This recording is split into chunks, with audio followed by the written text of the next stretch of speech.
अक्सर अपने बयानों को लेकर सुर्खियों में रहने वाली सिंधिया समर्थक पूर्व मंत्री इमरती देवी का फिर बड़ा बयान सामने आया है, जहां उन्होंने अपने पुराने चुनावों का जिक्र करते हुए कहा कि दुश्मन पीछे पड़ जाते हैं तो वह हार जाती हैं, लेकिन ऐसे लोगों को ईश्वर भी निपटा ही देता है।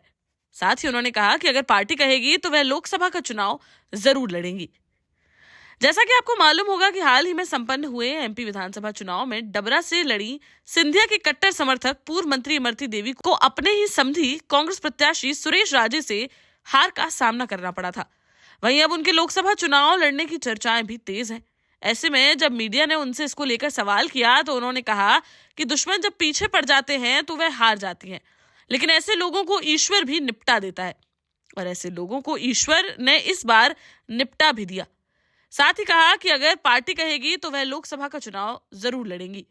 अगर बड़ा नहीं रहे होते तो इमरती देवी यहाँ कहाँ खड़ी होती, नहीं खड़ी होती ना। नाम की चर्चाएं शुरू हुई हैं नहीं, मुझे तो नहीं पता। मैं तो जानती हूँ कि जब तक मेरे वरिष्ठ नेतृत्व मेरे से आदेश नहीं करेंगे मैं किसी गांव में भी नहीं गई और न जाऊंगी। क्योंकि आप एक बार चुनाव लोकसभा लड़ चुकी हैं। हाँ, भिंड से मैं 14 में चुनाव लड़ी थी लोकसभा कांग्रेस पार्टी से। तो एक बार फिर मौका मिलता है तो फिर चुनाव लड़ूंगी। इस तरह की जीत का दावा है, कितने वोटों? आप तो जानते हो मेरी जीत का।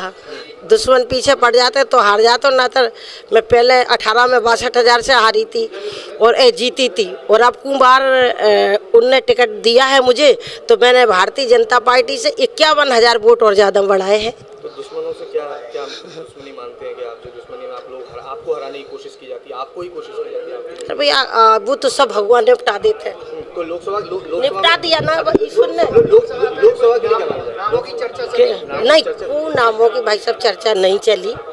उनने वित्तीय बात करी कि हमको पूरा मतलब मध्य प्रदेश की पूरी सीटें चाहिए, तो पूरी की पूरी सीटें हम सब लोग जिता के देंगे।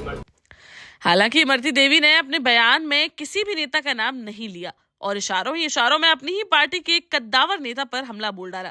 जहां सियासी जानकारों की माने तो इमरती देवी का यह निशाना भाजपा के ही दिग्गज नेता व पूर्व गृह मंत्री डॉक्टर नरोत्तम मिश्रा पर था।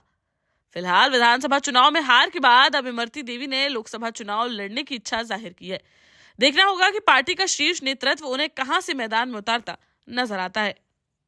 देश का जाना माना सैनफिन ग्रुप आपके लिए फिर लाया है झांसी में वास्तु के हिसाब से फ्लोर प्लान सहित एक शानदार टाउनशिप, जिसमें सुरक्षा की दृष्टि से सीसीटीवी, एक ही ग्रैंड गेट से एंट्री और एग्जिट, चौड़ी सड़कें, parking, car wash area, senior citizen and international fountain parks, swimming pool, gym, badminton, tennis आदि courts, school, hospital, shopping mart आदि कई सुविधाएं। इसीलिए तो हम झांसी में लोगों की पहली पसंद।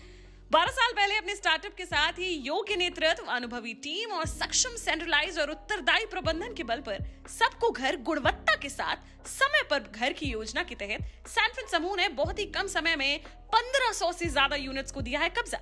समय पर डिलीवरी से हमारे ग्राहकों में बड़ा है विश्वास और मिली है संतुष्टि।